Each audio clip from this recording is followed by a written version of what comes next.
23 जून को विपक्षी दलों की बैठक होनी है और बैठक के बाद जो चर्चा है कि एक बार फिर नीतीश कैबिनेट का विस्तार होगा। हमारे साथ बीजेपी के प्रवक्ता हैं संजय टाइगर। संजय जी, एक बार फिर चर्चा है कि 23 जून को जो विपक्षी दलों की बैठक होनी है, उस बैठक के बाद फिर कैबिनेट का एक्सपेंशन होगा। उसमें आरजेडी के 2 और कांग्रेस के 2 मंत्री बनेंगे। ये प्रदेश अध्यक्ष कांग्रेस के अखिलेश सिंह उन्होंने दावा किया। क्या कहेंगे आप? देखिए, उनकी बैठक में क्या होने वाला है ये हमको पता है।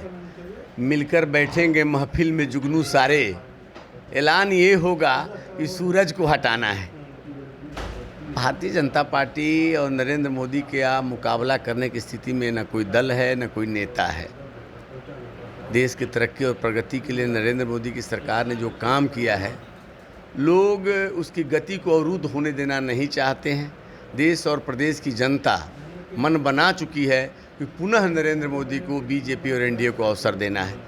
तो विपक्ष के लोग कोशिश करते हैं, और जब लगता है लोगों को कि अकेले हम भारतीय जनता पार्टी से लड़के जमानत भी नहीं बचा पाएंगे।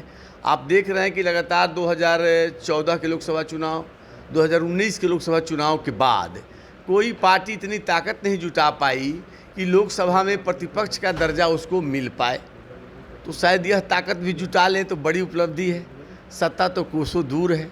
कवायद कर रहे हैं अपने अस्तित्व को बचाने के लिए, अपनी पहचान को बचाए रखने के लिए। लगता है कि नीतीश कुमार ने, लगता है कि कांग्रेस के राहुल गांधी ने जब आश्वासन दे दिया, उसके बाद उन्होंने फैसला लिया है कि 23 के बाद कैबिनेट का एक्सपेंशन। हम देखिए, नीतीश कुमार वो नीतीश कुमार नहीं रहे। अब पूरी तरह से दबाव में हैं।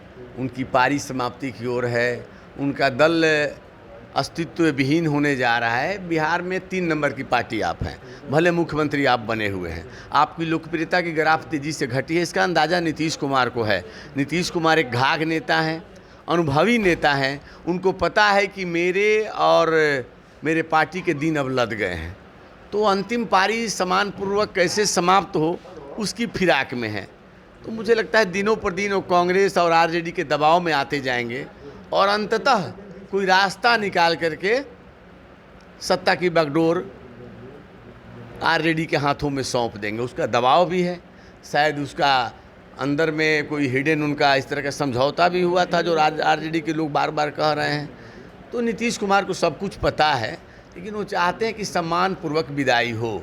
जब क्रिकेटर कोई संन्यास लेता है तो चाहता है कि अंतिम पारी में कुछ अच्छा खेल करके संन्यास का हम घोषणा करें। मुझे लगता है कि नीतीश कुमार कोई सम्मानजनक रास्ता ढूंढ रहे हैं, लेकिन मिल नहीं रहा है। आपने कहा कि बहादुर शाह जफर है नीतीश कुमार। देखिए, मैंने बहादुर शाह जफर से इसलिए तुलना की कि आप इतिहास का पन्ना पलट कर देख लीजिए।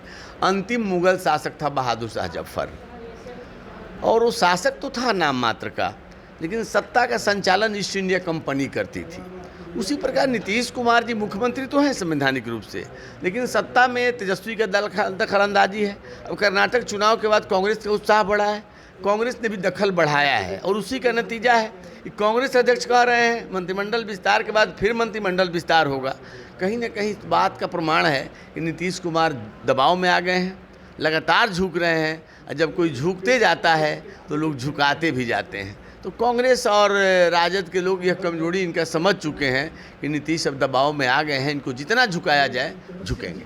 बिल्कुल, 23 जून को विपक्षी दलों की बैठक होनी है। उस बैठक के बाद मंत्रिमंडल का विस्तार एक बार फिर होता दिख रहा है। वैसी स्थिति में बीजेपी हमलावर है, बीजेपी लगातार कर रही है। नीतीश कुमार कमजोर मुख्यमंत्री हैं और अब मुख्यमंत्री नीतीश कुमार दबाव की राजनीति कर रहे हैं। उनीश कुमार कशिश, पटना।